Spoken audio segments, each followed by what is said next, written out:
Hello my dear sweethearts, कैसे हैं आप सब। आई होप आप सब बढ़िया ही होंगे। तो चलिए हम शुरू करते हैं हमारी स्टोरी, जिसका नाम है फोर्सफुल मैरिज। आपने इसके प्रीवियस पार्ट में देखा ही होगा कि क्या हुआ था। अगर नहीं देखा है तो जाके देख कर आइए, तब तक हम आगे बढ़ते हैं। तो हमने देखा था कि आद्या को गोली लगी थी, अब उसके पीछे पुलिस भी थी। तो वो भागते भागते एक हॉस्पिटल के सामने आके रुक जाती है, जो बहुत पुराना दिख रहा था और उसका डोर भी ओपन था। तो वो अंदर चली जाती है, एक बार डोर से टकराती है और उसके कदम लड़खड़ा जाते हैं। तभी वो अंदर जाती है और सीधा कहती है, कौन है यहाँ का डॉक्टर?" तभी सामने से एक लड़की कहती है कि मैं हूँ doctor, I am the doctor. तभी आध्या कहती है, तो खड़ी क्यों, इधर आओ ना। तभी वो लड़की उसके पास जाती है और कहती है, मैम मैम क्या हुआ आपको, ये ब्लीडिंग बहुत हो रही है। तभी आध्या कहती, हाँ मुझे पता है, और डोर लॉक करो, जाओ। तभी वो लड़की जाती है और डोर लॉक करती है। ये लड़की और कोई नहीं बल्कि ये आरुषि थी।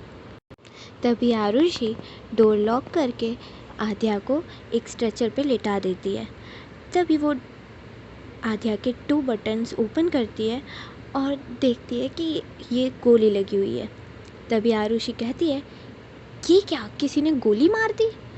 शहर में भी ना आतंकवाद बहुत बढ़ रहा है।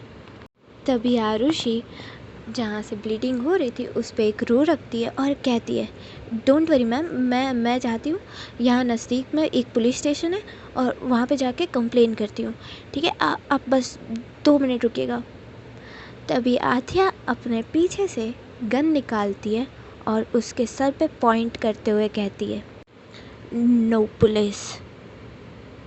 फिर आरुषि डरते हुए कहती, ओके। फिर आरुषि अपने ग्लव्स पहनती है और एनेस्थीसिया रेडी करती है। तभी आध्या आरुषि से कहती है, ओए ये सब क्या है? और आरुषि कहती है, एनेस्थीसिया है, इससे दर्द नहीं होगा। और आध्या कहती है कि ये सब छोड़, तू सीधे गोली निकाल जल्दी। आरुषि अगेन कहती है, अरे एनेस्थीसिया ज़रूरी है, इससे तुम्हें दर्द नहीं होगा। और आध्या कहती है, हाँ फिर तू पुलिस को फ़ोन करेगी, है ना? तभी आरुषि कहती है, अरे गणपति बापा की कसम, मैं पुलिस को इन्फॉर्म नहीं करूँगी। अरे ये मैंने क्या कर दिया। आध्या कहती है, ए चल जल्दी कर, गोली निकाल। अच्छा फिर कहना नहीं कि मैंने वॉर्न नहीं किया था। आरुषि 2 सेकंड के लिए रुकती है और अगेन वो अपना सामान लेती है और गोली निकालने में लग जाती है। तभी आरुषि कहती है, इस क्लिनिक की हालत बहुत ख़राब है, एक काम करते हैं, इधर नज़दीक में एक बड़ा हॉस्पिटल है, मैं तुम्हें वहाँ ले जाऊँ क्या? तभी अगेन आध्या गुस्से में कहती है, तू सच में डॉक्टर ही है ना? तभी वो कहती है, हाँ मैं डॉक्टर ही हूँ, MBBS गोल्ड मेडलिस्ट। हाँ तो जल्दी कर, निकाल गोली। तू डॉक्टर है तो हाथ से निकाल। आरुषि कहती है, काटा नहीं है, गोली है जो हाथ से निकालूं, गोली है वो गोली।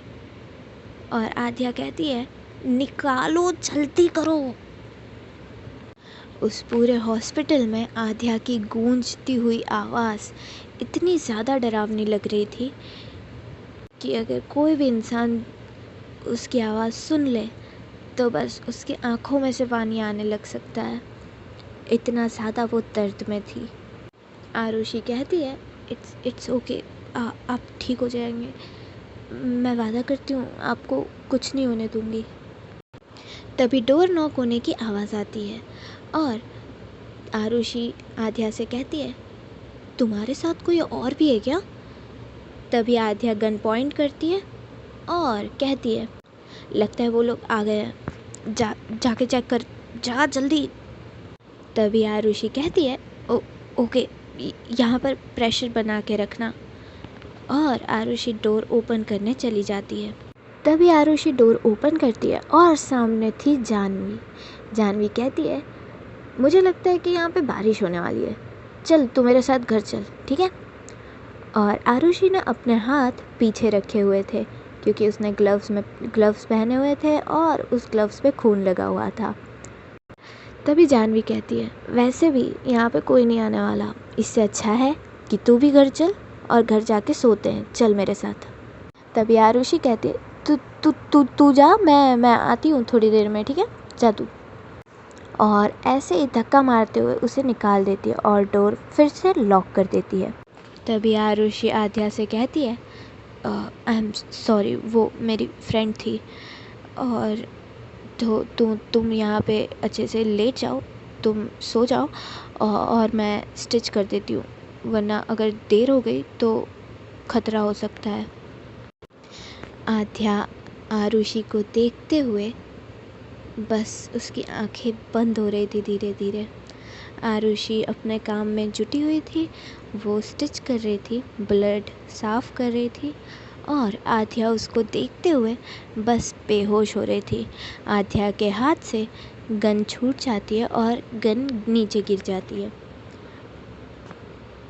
आरुषि का स्टिच होने के बाद वो एक चेयर लेकर बैठ जाती है और उसकी आँख कब लग जाती है उसे भी पता नहीं चलता। तभी सुबह हो जाती है और एक रोशनी सीधा आध्या की आंखों पर पड़ती है। आध्या अचानक से खड़ी हो जाती है और खड़े होने के बाद चलने की कोशिश करती है, और जैसे ही उसका पहला कदम बढ़ता है आरुषि के पैर से वो टकरा जाती है, जिसकी वजह से आरुषि भी उठ जाती है। तभी आरुषि चेयर से खड़ी होती है और आध्या की तरफ देखती है। आध्या कहती है, पुलिस को इन्फॉर्म नहीं किया तुमने? तभी आध्या चारों तरफ कुछ ढूंढती है और आरुषि कहती है, वो वहाँ पे रखी हुई है। तभी आध्या अपनी गन लेती है और चलने लगती है। तभी आरुषि कहती है, वो 4 दिन आराम कर लेना, और एंटीबायोटिक का असर थोड़ा ज़्यादा है तो। तभी आध्या कहती है, क्या कहा? और आरुषि वहाँ पे चुप हो जाती है और आध्या वहाँ से निकल जाती है। अब इसमें आरुषि और आध्या दोनों ही भूल गए थे कि मंदिर में जो था वो यही लोग थे जो झगड़ रहे थे। आरुषि ने जिसका कांच तोड़ा था वो यही तो थी। फिर हमें दिखाया जाता है एक लोकेशन जहाँ पे बहुत सारी पुलिस थी, और उसमें से एक पुलिस ऑफिसर था जो सोच रहा था कि अगर इसे गोली लगी है, छाती में गोली लगी है, तो वो दौड़ते हुए ज़्यादा दूर नहीं जा पाई होगी, वो शायद इतने ही इलाके में होगी। तभी वो अपने एक पुलिस ऑफिसर को बुलाता है और कहता है, सुनो, एक काम करो, यहाँ पे पास में जितने भी हॉस्पिटल हैं जाके वहाँ पे पता करो, कोई केस ऐसा आया है क्या? वो यस सर कहता है और निकल जाता है। तभी वो पुलिस ऑफिसर कहता है, एनी, कुछ भी हो जाए मैं तुम्हें नहीं छोड़ूंगा, ऐसे घसीटते हुए जेल में डालूंगा ना, तुम्हारी 7 जन्में याद रखेंगी। तभी एक गैंग के लीडर को दिखाया जाता है जो सामने वाले आदमी से कह रहा था, एनी आई थी ना, क्या किया था उसने? और उसका आदमी कहता है कि एनी आई थी वो आदमी को लेने, और वहाँ पे फायरिंग भी हो गई और पुलिस शूट आउट भी हुआ है, उसमें उसे गोली भी लगी थी। तभी सामने से वो गैंग लीडर कहता है, अच्छा, बच गई क्या वो? उसका आदमी कहता है, पता नहीं, कुछ भी हो सकता है। तभी वो गैंग लीडर कहता है, any any any, run any.